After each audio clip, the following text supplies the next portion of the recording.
Битие, глава 9. В това време Бог благослови Ноя и синовете му, като им каза: плодете се, размножавайте се и напълнете земята.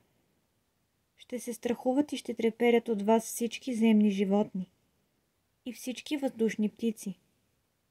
Те са всичко, що пълзи по земята, и с всички морски риби са предадени в ръцете ви.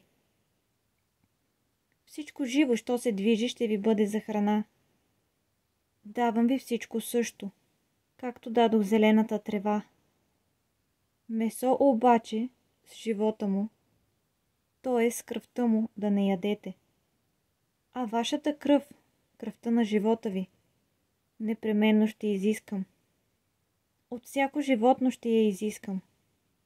И от човека, да. От брата на всеки човек ще изискам живота на човека. Който пролее човешка кръв, и неговата кръв от човек ще се пролее. Защото по своя образ направи Бог човека. А вие плодете се и се размножавайте. Разплодете се по земята и умножавайте се по нея. После Бог говори на Ноя и на синовете му с него, казвайки: вижте, аз поставям завета си с вас и с потомството ви подир вас и с всичко живо, що е с вас, птиците, добитъкът и всичките земни животни, които са с вас, да, с всяко земно животно, от всичко, което е излязло от ковчега. Поставям завета си с вас, че няма да се изтреби вече никоя твар от водите на потопа, нито ще настане вече потоп да опустоши земята.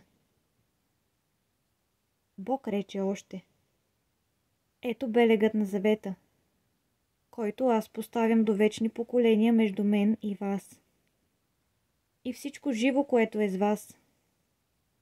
Поставям дъгата си в облака и тя ще бъде белег на завет между мене и земята. Когато докарам облак на земята, дъгата ще се яви в облака и ще спомня завета си, който е между мене и вас и всичко живо от всяка твар. И водата няма вече да стане потоп за изтреблението на всяка твар. Дъгата ще бъде в облака и ще я гледам, за да си напомням сегдашният завет между Бога и всичко живо от всяка твар, което е на земята, каза Бог на Ноя. Това е белегът на завета, който установих между мене и всяка твар, която е на земята. А излезлите от ковчега Ноеви синове бяха Сим, Хам и Яфет. А Хам беше баща на Ханаана. Тия трима бяха Ноеви синове и от тях се насели цялата земя. В това време Ной почна да работи земята и насади лозе.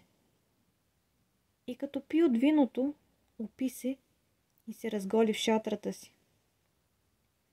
И Хам, Ханановия баща, видя голотата на баща си и каза на двамата си братя отвън. А Сим и Яфет взеха една дреха и като я туриха двамата на раменете си, пристъпиха заднишком, та покриха голотата на баща си. Лицата им гледаха назад, та не видяха бащината си голота.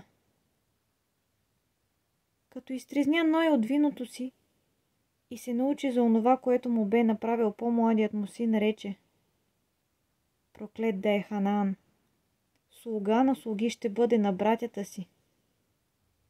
А рече още: благословен Господ, Симовия Бог, и Ханаан да му бъде слуга.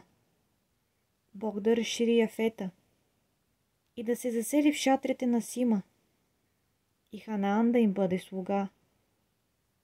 И след потопа Ной живя 350 години.